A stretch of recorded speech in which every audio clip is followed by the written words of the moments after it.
Alright, Hazy, I told you I'd give you a walk around, so here it is. This is my 5-liter Mazda RX7. It's a 1987. Started out life as, I believe, a GXL. It now has a GTU hood. Has the aluminum hood. You can see under here I had to cut the bracing out to get the motor to fit. The motor is a 5-liter Ford V8. Same thing you'd find in a 94 and 95 Mustang GT, a 91 through 93 Thunderbird 5.0, and I think the Mercury Cougars also had them in 91 and 93 because it's essentially the same car. The whole thing, the swap was pretty easy. It cost me about $3,000 front to back. It fits like a glove. I had to cut off this mounting bracket here that has the coil on it and this pulley that's necessary for the serpentine belt to go around. I had to cut that to be able to fit the battery.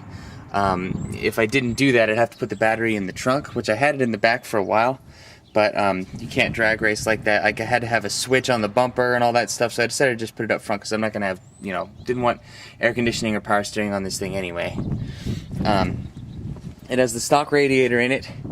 The stock radiator from the RX7, it cools just fine. When I had the RX7 rotary motor in here, it would always just get hot over on this side over here, but now that it has the 5.0, it gets hot, the whole thing. We've got a little electric fan there, and it gets up to about almost 100 degrees out here, and I don't ever have a problem with it overheating unless I'm stuck in traffic for like a long time. This is my awesome wiring job. I wouldn't call myself an electrical student. But I didn't want to buy all kinds of different colors of wires and everything because I'm going to be the last person to have this car. I don't think I'm ever going to sell it. But I know where all of these wires go, believe it or not. And if I don't remember, I can always find out with my trusty electrical prodding machine. It used to be a stick shift, and that's what this is here, is the clutch master cylinder. That was a huge pain, a huge problem to put together. But you can see there's like a custom plate back there that I had to mount up to get this thing to sit right. Oh man, that was a freaking pain. But it doesn't even have the stick shift in it anymore because I kept breaking the clutch linkage. Now it has, it's got this 5-liter V8, which is completely bone stock except for the intake, which, if you could even call it that, it's just a K&N filter, and the exhaust from the cat back. It's a high flow H pipe. And then it has from the cat back, it has, I think, 2.5-inch exhaust. The paint job is, let's see, what do they call this? It's Bear Home Accent Paint, outdoor paint, and it's called Safety Yellow. And I painted the entire thing myself for $80. You can tell the dead giveaway is right here on the door. When I was removing all the tape, some of the plastic or the newspaper came down and took some paint off right there. That's probably not the only giveaway, but you know what I'm saying. The thing started life as a red sports car. Here are the gauges out of the Mustang. I wired these up all through the computer, and it fits in here kind of nicely. I mean, it's not like all professional or anything, but it works. All the gauges work except for the speedometer, because for some reason I can never get the freaking speedo to work with the GM transmission or a T5 or anything. Yeah, the gauges are fine. It's been stuck at 138,000 miles for the longest time now. Oh, another thing to note is that the fuel gauge is backwards. When it's empty, it's actually full, and when it's full, it's actually empty. And the reason for that is that the resistance, the way the voltage goes in the RX-7 is backwards from the way the voltage goes in the Mustang. So the resistance that the fuel sender sends in the Mazda RX-7 tank goes backwards from the Mustang. So the gauge is back. So people driving around with me and it's like, oh my god, you have empty, you're on empty, do you need fuel? And I'm like, no, I have a full tank. This is my switch panel. This is the torque converter lockup right here. These are the headlights. This is the fuel pump. If you flip it, you can hear the fuel pump come on. Well, you can't hear it, but I can. But that's for the fuel pump. I had to wire this to the headlights because the headlights, I went through like I went through like a deep puddle, and then all of a sudden my headlights stopped working, and I couldn't chase down the wiring problem, so I just wired it up to a new switch.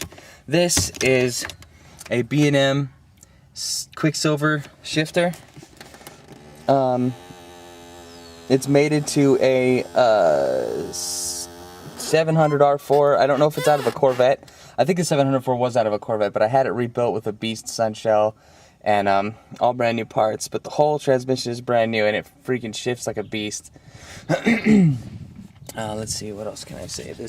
These are the, you can see more of my fantastic wiring down here. It's such a mess.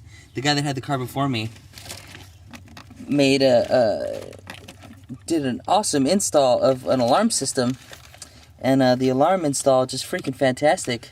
Thank God this didn't happen when I had the car, but the alarm system at some point failed and almost burned the car to the ground. I may not have it today if that had happened.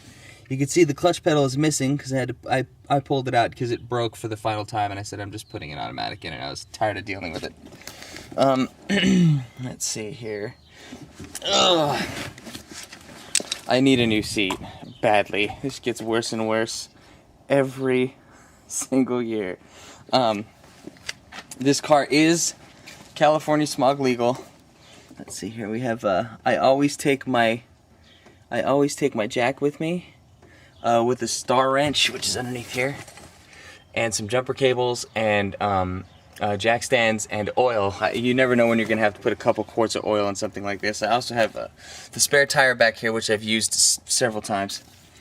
Some more of my fantastic paint job. It's gorgeous. These are 10th anniversary wheels that some idiot spray painted black, and I managed to get the spray paint off with some steel wool, but they're in such bad shape I just gave up after the second rim. Not even worth it, but these were 10th anniversary wheels. I was so mad when I found that out. Got 5.0 emblems on the side. That's the only way you can really tell from the outside if this thing has anything different than a rotary in it, except for the sound, which I'm going to show you right now.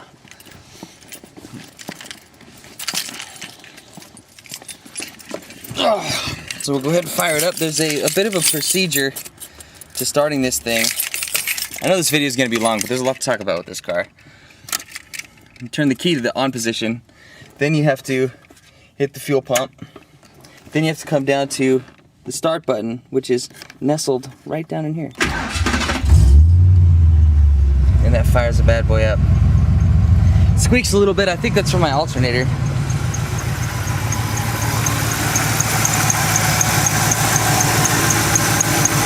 But it runs really good. At least lately it has been running good. Here's the bar sticker right here. That's what it says when cops pull me over and say, that engine's not legal. I can be like, yes it is. Come on over to the passenger side and I'll show you why. It has a nice, deep exhaust note.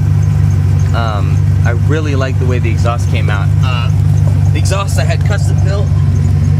And can't really see it down here, but there's the Turbo 2 rear end that I put in from a 10th anniversary that was rolled over and wrecked. Yeah, there's the exhaust. I think what makes the exhaust sound so good is that there's straight pipes all the way back, and they're 4-inch Magnaflow cans, and the exhaust doesn't take very many bends, and it's 2.5-inch pipe, and it doesn't go over the exhaust. It doesn't have to bend, or it doesn't go over the axle. It doesn't have to bend under the axle. It just comes straight out the back. And I made sure and I told the guy, hey listen, I said I want nice, plain, angle cut, tubular steel tips. I don't want anything fancy because I don't want anybody to think that this has anything in it. I want it to be a sleeper. But anyway, we'll give it a couple reps for you before we end the video. Shall we do that?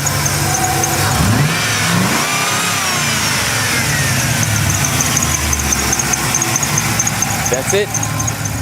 That's my 1987